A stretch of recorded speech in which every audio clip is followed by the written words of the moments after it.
poquito acerca de enfermedad renal crónica con ustedes, ¿no? La ponencia que se va a hacer, se va a hablar obviamente enfocado a esta patología, pero lo que yo suelo hacer cuando a veces hago alguna charla, alguna ponencia, es siempre dar algún tip de pregunta de examen o sobre todo de cómo abordar a cierta patología en algún tipo de pacientes, ¿no? ¿Por qué? Porque lo estudiamos de una forma metódica, de una forma organizada, por partes, pero lo cierto es que estas patologías, y en este caso la enfermedad renal crónica, se da, ¿no? Como médicos lo vamos a ver, no solamente el nefrólogo lo va a ver, como estudiantes de medicina que me imagino la mayoría son de los diversos años,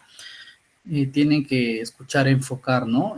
Cuando ustedes lean la enfermedad, ya sea para ver signos y síntomas, de repente en el curso de semiología, para ver tratamiento, enfoque, fármacos en farmacología, o acerca de anamnesis también, que son en los diversos cursos como nosotros aprendemos la carrera, ¿no? Para tratar de integrar, pero lo cierto es que los pacientes están ahí, los vamos a ver, eh, incluso a veces gente muy cercana a nosotros, ¿no? Incluso nosotros mismos nos vamos a dar cuenta que vamos a estar en riesgo de poder tener esta patología. Bueno, entonces eso es lo que les quería decir antes de compartir la ponencia. ¿Por qué? Porque luego ustedes van a ir, van a leer, van a estudiar, van a ver el último artículo que se publicó el día de ayer, mil cosas, pero ya cuando empezamos a ver pacientes, el enfoque quizás es un poco distinto, ¿no? Yo lo que rescato bastante de mis maestros de la facultad, no sé si solo habrá gente de la Facultad de Medicina acá de la Nacional de Trujillo o de repente de otras facultades, pero lo que yo, una de las cosas que más rescato de mis maestros era que ellos no venían y como que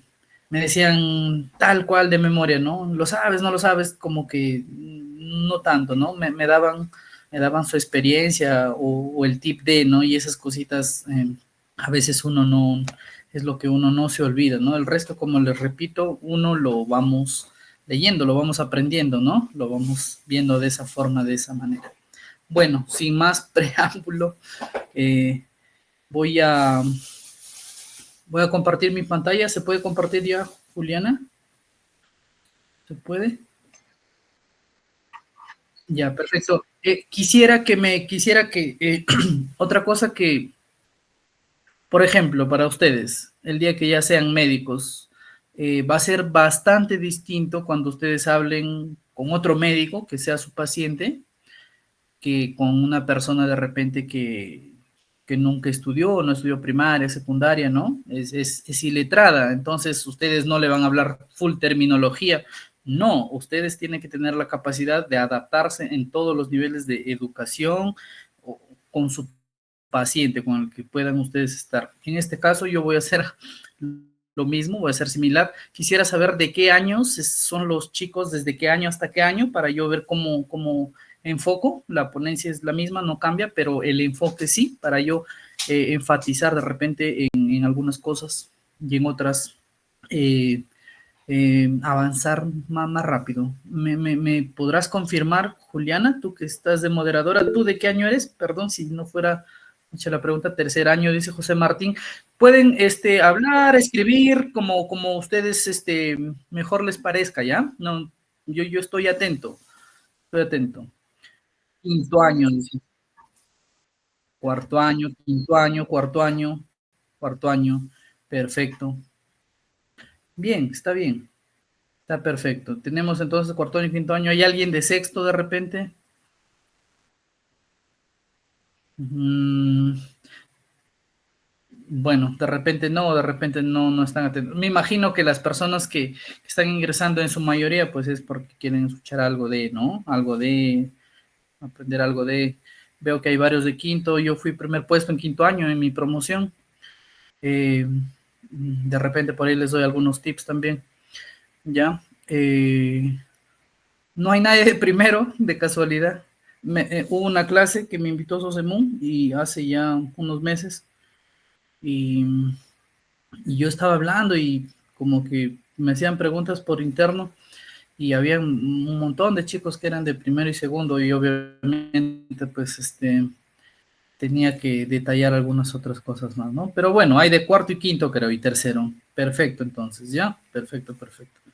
Listo, voy a compartir la clase, ¿ya? La ponencia. Cualquier duda, pregunta, la van haciendo también por interno, si es que alguien levanta la mano, o si no, la escriben por el chat, ¿ya? No hay problema, ningún problema. ¿De todas las universidades, Juliana, o solo de la facultad, por si acaso?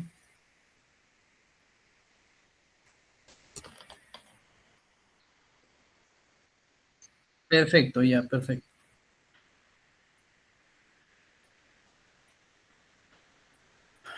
Compartir.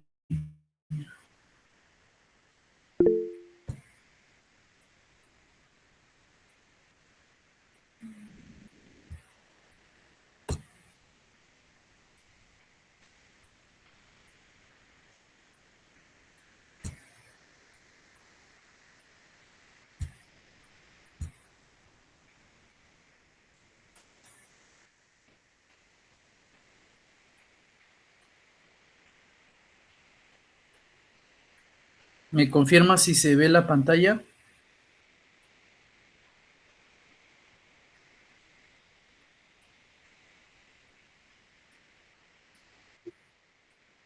Ya está, perfecto. ¿Ya? Sí, sí, sí. A ver, vamos a ver. A ver ahí, ¿me avisas?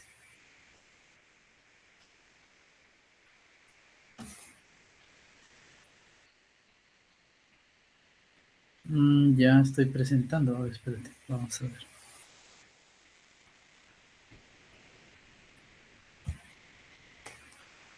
Vamos a ver, dijo un ciego. Un ciego. Compartir pantalla. Toda la pantalla mejor lo hago, pues. Ya, compartimos. Ahí se ve, a ver.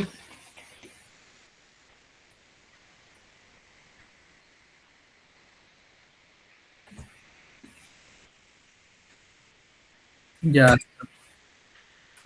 ya, chicos. Entonces, esta es la actualización de medicina interna. Son puntos claves ya, como estaba mencionando, como mi persona lo va a enfocar, los cuales yo creo que, bueno, para que sume de alguna manera con ustedes, tienen que leer, estudiar mucho, aprender mucho, ya, todo sirve, ya, todo vale, con ustedes, con su familia, con sus amigos, con sus pacientes, con sus futuros pacientes, ya. Bueno, eh, la enfermedad renal crónica abarca todo un espectro de procesos fisiopatológicos, ¿ya? Asociados con una función renal, pero anormal. La función renal no está bien, está normal. A menudo dice con una disminución progresiva de la tasa de filtración glomerular. Ya, esa es la idea que nosotros vamos a tener con una enfermedad renal crónica, para lo cual tenemos una definición, ¿ya? Tenemos una definición conceptual y a la vez operacional, ¿ya? En cuanto a la definición conceptual, la enfermedad renal crónica es una anomalía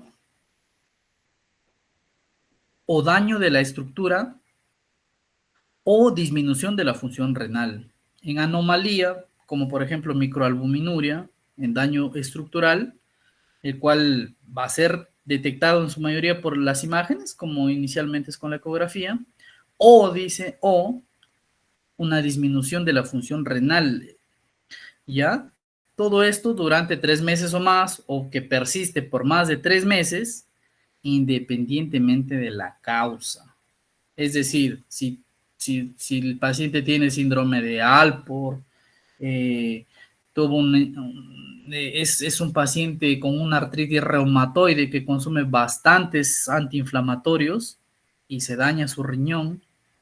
Paciente con fibromialgia que consume bastantes AINES y se dañó su riñón.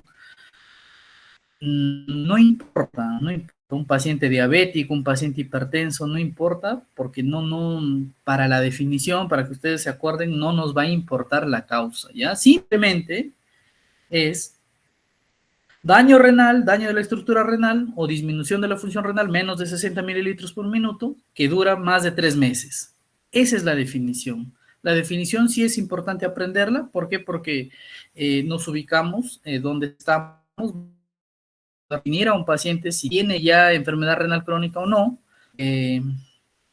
Y, y también es pregunta de examen, ¿no? La función renal menor de 60 mililitros por minuto, ¿ya? Listo, esta es una definición que sí, obviamente tenemos que aprender, entender, pero en medicina la memoria es bastante importante. No hay que mi compañero es memorista, yo no soy memorista, yo lo entiendo, pero si es que tu compañero se va a acordar las cosas en un tiempo largo o más que tú, o tú te vas a olvidar, o vamos a confiar y pecar de confiados, nos vamos a olvidar las cosas, pues eh, medicina es un montón de exámenes, chicos, entonces tenemos que hacer uso de nuestra memoria, de nuestras mnemotecnias, una manera de cómo acordarnos de, ¿no? Obviamente cuando entendamos mejor los procesos y todo, se va a fijar mejor el conocimiento y todo va a ser mejor, obviamente, ¿ya? Entonces, función renal menor de 60. Básicamente, en la definición, lo han colocado la misma definición operacional, se podría decir, ¿no? ¿Por qué? Porque yo voy a medir la tasa de ha persistido eso por más de 3 meses, ya yo lo catalogo como enfermedad renal crónica, ¿verdad? Listo.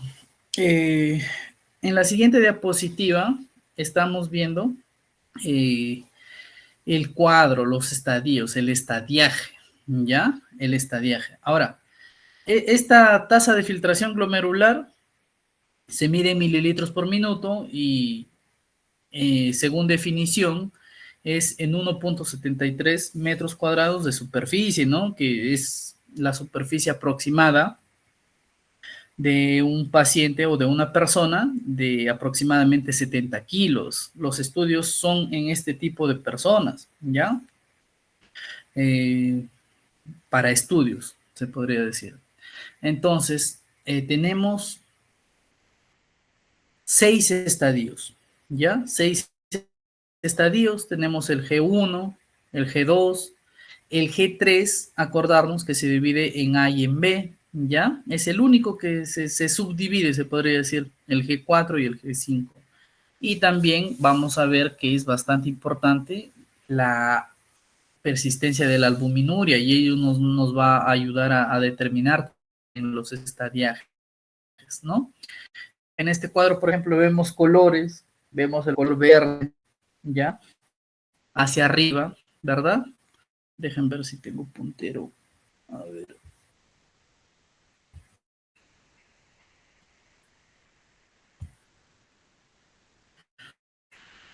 Vemos el color verde, que estamos en un estadio G1 normal o elevado, de tasa de filtración glomerular mayor o igual a 90. Vemos un A1, que es justamente una albuminuria menor de 30 miligramos por gramo, ¿no? En 24 horas. Entonces, ¿por qué está verde? Verde, ¿a qué nos hace referencia? Que no es tan malo, ¿no? O es relativamente todavía bueno. Entonces, ahí está bien. Pero si comparamos la última celda, la que está en la parte baja y a la derecha, espero que mi internet esté bueno y a la vez esté mostrando mi puntero. En el A3 y, por ejemplo, los estadios G4, G5, obviamente los pacientes no están bien, ¿no? Están mal, ¿no? Cada persona tiene su manera de estudiar, de aprender las cosas, el que lo hace genial y el que no. Mi sugerencia es, por ejemplo, eh, siempre se estudia de lo más simple a lo más complejo, ¿ya? Primero de lo más facilito y luego te vas detallando más. Como cuando pintas, cuando haces una pintura de, no sé, un caballo, por ejemplo. Entonces, tú haces primero un esbozo, ¿no? Haces un esbozo y al final ya detallas los ojos, le das brillo, le das sombra, lo haces vivir a la imagen, ¿no? Entonces, así, ¿qué aprendemos? Que los estadios iniciales con albuminuria baja, el paciente todavía está normal más o menos y en los estadios finales obviamente va a estar mal y la albuminuria va a ser mayor o igual de 300, ¿no? Microgramos. Ya está. Entonces, el G1 es normal o elevado, mayor o igual a 90. Miren, tenemos el estadio G2, ¿ya? Que es de 60 a 89. Hablamos de la tasa de filtración glomerular, obviamente, ¿ya? En el G3A es de 45 a 59, ahí ya no va de 30 en 30, es de 15, ¿ya? El G3B es de 30 a 44, el G4 de 15 a 29 y el G5 menor de 15. En el G5 se llama el estadio, se podría decir, ya de la falla renal, en la cual es un estadio de diálisis ya, ¿ya? Es el estadio final en el de que va a haber terapia de reemplazo renal, ¿ya? Nosotros vamos a hacer esta terapia de dos formas, de dos maneras, ya vamos a ver después. Una es la diálisis y la otra es eh,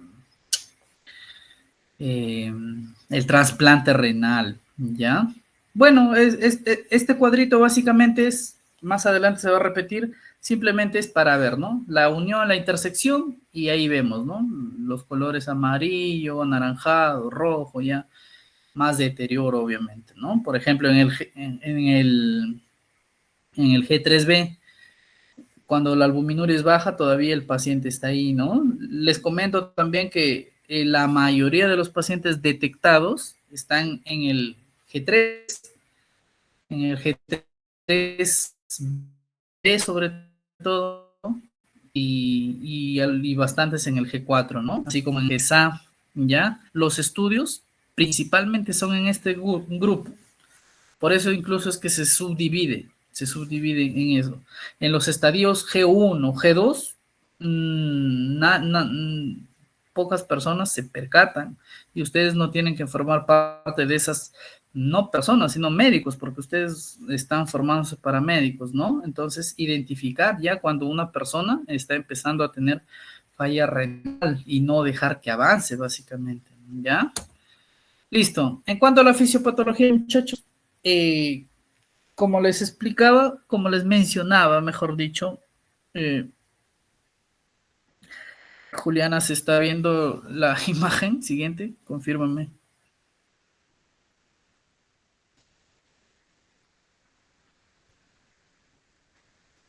alguien por ahí. Sí se ve, doctor. Ya, perfecto. No, de repente pienso que ya se fue hasta mi internet y yo estoy hablando solo. Ya, decíamos en la definición que es independientemente de la causa, ¿ya? Ya vamos a ver incluso que las principales causas, lo que quiero que se lleven hoy día, chicos, es que las principales causas son a la cabeza diabetes, ¿ya? Diabetes, luego hipertensión, ¿ya? Y luego están las glomerulonefritis, cualquier daño renal. Entonces, como fuese la manera, se empieza a dañar el riñón, ¿ya? Se empieza a dañar el riñón en toda su estructura. Cuando ustedes han estudiado, se acuerdan o están ahorita repasando, googleando, en el glomérulo renal tenemos los podocitos, el mesangio, el epitelio, que es un epitelio en particular, ¿cierto? Es un epitelio fenestrado por el cual va a haber toda la filtración, ¿no? De proteínas. Hay una proteinuria que es esperada, que es normal, incluso. Eh, y todo ello. Entonces, hay un daño, ¿ya? Hay un daño en la estructura, en varias partes de la estructura, en los capilares, se empieza a dañar de todas formas y eso según, obviamente, según la gente causal. Por ejemplo, ¿qué pasa en la nefropatía diabética? En los pacientes diabéticos. En ellos, por ejemplo, empieza a fallar toda esa estructura en el área de los podocitos, incluso hay cambios de electronegatividad, entonces empieza a pasar la albúmina a las proteínas, ¿ya? Y en estos pacientes aumenta la filtración, hay una hiperfiltración.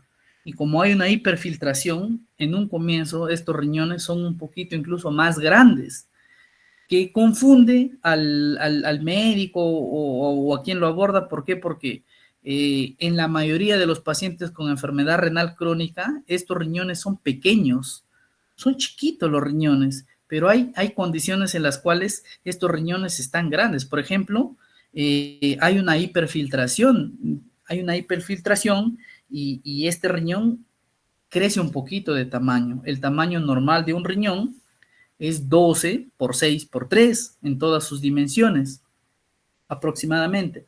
Entonces este riñón se hace un poquito más grande, pero es por la hiperfiltración. Y cuando hacen la ecografía y ven todas las dimensiones, no, dicen, el paciente está bien, su riñón está bien aparentemente, pero no, ya inició la falla renal, ya está en enfermedad renal.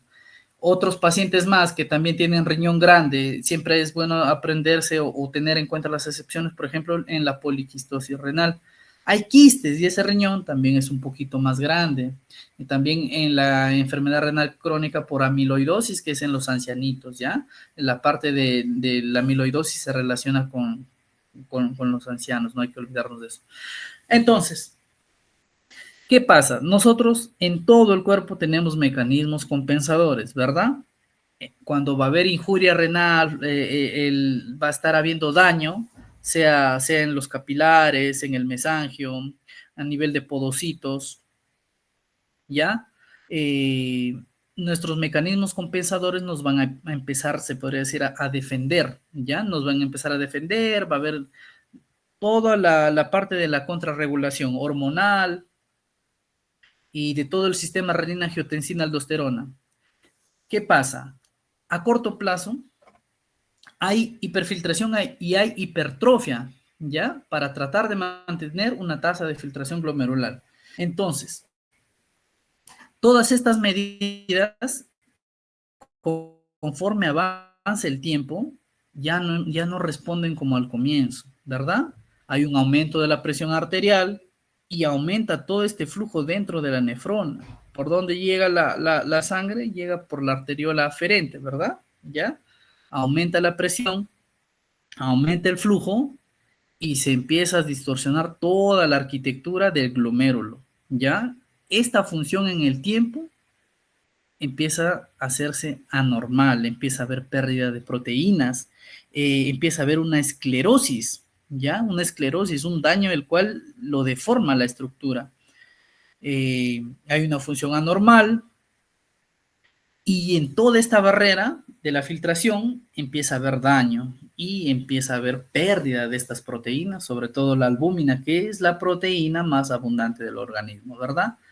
Todo ello que lleva a una esclerosis y a una pérdida de las nefronas restantes. Por eso es que en los estadios iniciales, como por ejemplo en nefropatía diabética y también en otro tipo de daños renales, suele haber hiperfiltración. Por eso si recordamos, para que no se olviden en otras oportunidades, el G1, la tasa de filtración glomerular, es normal o elevada y es mayor o igual a 90, ¿ya? Porque hay una hiperfiltración, pero recordemos que eso lo va a llevar a una esclerosis en todo este tejido, ¿ya? Y luego el riñón se va a empezar a hacer más pequeño, va a empezar a perder toda su estructura, ya toda su estructura. Como vemos en la parte izquierda, toda la nefrona, el glomérulo normal, y en la parte derecha ya vemos una deformación ahí, ¿no? Como lo marca lo de verde y todo ahí, vemos toda la pared, miren, toda un poco deformada. Hay otras imágenes, hay otros esquemas, la verdad, ya no me he abastecido con el tiempo para buscar otras imágenes, pero hay imágenes bien bonitas, chicos, por ejemplo, de la revista Nature, hay esquemas bien bonitos de renal, bien, bien bonitos. Tú estudias síndrome nefrótico, nefrítico, lo entiendes todo. Si es que, si es que ustedes quieren ahondar más, revisen en primer lugar la fisiología. Bien bonito es nefro, bien bonito, ¿ya? Y hay esquemas en los cuales ya creo que hasta un niño de primaria lo podría entender, ¿ya? Pero igual, ahí tú entiendes las cargas, todo eso y entiendes por qué se da toda la proteinuria, ¿no? Cuando empieza a haber fallas en esta pared, ¿ya? Continuamos con fisiopatología. Entonces, ¿qué pasa? Al haber, por ejemplo, un aumento de una hiperfiltración, un aumento de la presión en la arteriola aferente, hay un aumento en la actividad dentro del riñón, del sistema renina-angiotensina. Entonces, esto contribuye a una hiperfiltración que es un mecanismo compensador de nuestro cuerpo, ¿no? Para tratar de mantener toda la homeostasis. Esto es de una forma inicial. Y como les decía, se da la hipertrofia, la esclerosis, y todo eso es mientras el cuerpo tolera. Tú le realizas la tasa de filtración glomerular, va a salir normal. Tú le tomas la creatinina a tu paciente, va a salir normal. Ah, dices, no pasa nada, el paciente está bien. En los estadios iniciales no se detecta la falla renal. ¿Se dan cuenta? Se detecta cuando ya está un poquito avanzado y no vas a poder hacer mucho por tu paciente. Ya está. Entonces, este proceso explica por qué, dice, una reducción de la masa renal a raíz de una lesión va a conducir a un deterioro progresivo en el tiempo de toda la función renal. Y así va a pasar años tras años, tras años, tras años, y luego justamente los medicamentos ya no van a funcionar porque todos los medicamentos, según su familia, actúan en tal sitio, en tal diana, en tal. Tenemos los YECAS, tenemos los diuréticos, los que trabajan en ASA, en todo lo que es el riñón, ¿no? Este aumento de la presión intraglomerular es que empieza a hacer daño, ¿no? A dañar toda la estructura, toda la estructura, toda la estructura. Se hace como para que se entienda. La palabra esclerosis no se olviden. ¿Por qué? Porque hay otros tipos de enfermedades o patologías renales en las cuales el daño es otro, ¿no? Pero, por ejemplo, en todo lo que es, hablamos de enfermedad renal crónica el daño que se va produciendo es la esclerosis, ¿ya? Esa es pregunta de examen, chicos, ¿ya? Bueno, esta presión intraglomerular daña nuestra pared, lo va a dañar y el riñón se va a malograr, no va a funcionar, no, no se va a detoxificar bien, va a haber acúmulo de urea, de toxinas, se va a perder proteínas, ¿ya? Vamos a tener que regular los medicamentos, porque hay medicamentos que dañan también al riñón. Y acá tenemos otro cuadrito, miren, ya otro cuadrito, que igual nos habla un poquito de la fisiopatología. Por ejemplo, en nefropatía diabética, ¿qué pasa en la nefropatía diabética? ¿Cuál es el daño? El daño es la glicación. Hay un glucocáliz, ¿ya? Hay un glucocáliz que obviamente es de una estructura glúcida, se puede decir, en donde en el epitelio de estas células a nivel de glomérulo renal, y ahí es a donde llega la glucosa, ya hay una glicación de todas estas partes de las proteínas, ya, y ahí es donde empieza a dañarse este glucocálix, por ejemplo, y se daña otra vez la pared y empieza a pasar, ¿no? La albúmina, y empieza a ver la proteinuria. Y se dañan todas las células renales. Hipertrofia, proliferación de las células mesangiales, se engrosa la membrana basal glomerular, glomerulosclerosis, ¿ya? Hay engrosamiento y alinización difusa de las arteriolas aferentes, eferentes, y hay una fibrosis, ¿no? Hay una fibrosis de todo el intersticio. Se va a fibrosar, ¿por qué? Porque está ahí que recibe todo el golpe, se puede decir, de esta glucosa elevada. Se empieza a fibrosar el tejido, se empieza a dañar, ¿ya? En la nefropatía hipertensiva, ¿qué pasa en la hipertensión? La hipertensión se asocia a la vasoconstricción, ¿verdad? Ya está. Esta vasoconstricción es la que genera justamente los daños a nivel del glomérulo. Aumenta la presión arterial, hay vasoconstricción en la arteriola aferente y se genera todo el daño en la pared. Hay un aumento de la presión arterial, hay una nefroesclerosis, que es una esclerosis de estas arteriolas aferentes, miren en dónde está el daño, y de las arterias pequeñas. Todo ello, esta esclerosis de estos vasos sanguíneos hace que disminuya la perfusión porque la pared se está malogrando. Y todo ello que produce daño isquémico, obviamente, ¿ya? Cuando la presión supera todo el umbral, la lesión es aguda, hay una nefroesclerosis maligna, puede haber hemorragias. Entonces, nosotros, ¿cómo lo vamos a identificar, por ejemplo? Cuando a un paciente le pegamos un simple examen de orina y si nosotros vemos proteínas en la orina, vemos glóbulos rojos en la orina, no es normal. No es normal, no tiene por qué haber eso en la orina, por encima del margen esperado, obviamente, ¿no? Porque siempre hay una pequeña cantidad. Entonces, a nosotros nos tiene que prender el foquito y nosotros estudiar, ¿no? O hacer una anamnesis rápida, ver si este paciente tiene factores de riesgo genéticos, tiene factores de riesgos ambientales, o tiene otras comorbilidades, ¿ya? Para nosotros orientarlo. Este paciente puede ser su hermano, puede ser su mamá, ¿no? ¿Ya? Y todo es los mecanismos compensadores que al final se deterioran y ya no funcionan, ¿ya? Hay un infarto, dice, visible con necrosis de células mesangiales, endoteliales, hay trombosis de los capilares en los glomérulos, hay extravasación, obviamente, porque se ha dañado ahí toda la pared, el epitelio fenestrado, que es el único que es en el riñón, que es fenestrado, se empieza a dañar y los glóbulos rojos empiezan a fragmentar y empiezan a pasar, ¿no? Fallan todos los mecanismos.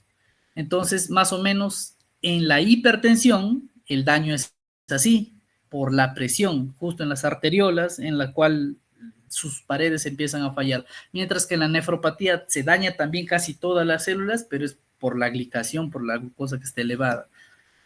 Y luego están los glomerulonefritis, ¿no? De diferentes formas, maneras, hay un montón de ellos, ¿no? Hay un montón. Llegan a dañar el riñón. Ya está, miren. Confírmame si se ve la siguiente diapositiva de identificación de los factores de riesgo. ¿Alguien? Sí, no. Como lo tengo en pantalla completa, no veo ni sus mensajes, ¿ah? Sí, doctor. ¿Sí? Ya, perfecto. Acá es donde yo les quiero que tomen la atención. Aparentemente cuando miramos, revisamos, no lo hacemos a veces tanto caso, ¿no? La epidemiología es vital en cualquier patología, ¿ya? Y los factores de riesgo se estudian en epidemiología. Se estudia la incidencia, la prevalencia. Eso es importante, chicos. ¿Por qué? Porque a veces con eso tú diagnosticas algo que la mayoría no lo ve, o con eso tú al tener en cuenta puedes ayudar, ¿no? A que esta persona no avance más el estadio en el que está. Entonces, por ejemplo, hay factores de riesgo, ¿no? El factor de riesgo a la cabeza, ¿cuál es? Diabetes. Entonces, mi tío es diabético, mi mamá es diabética, mi papá es diabético. No le duele nada, por eso no se cuida. Ahorita no, porque sus mecanismos compensadores le están ayudando. pero ya sabemos que esta glucosa, por ejemplo, en los diabéticos,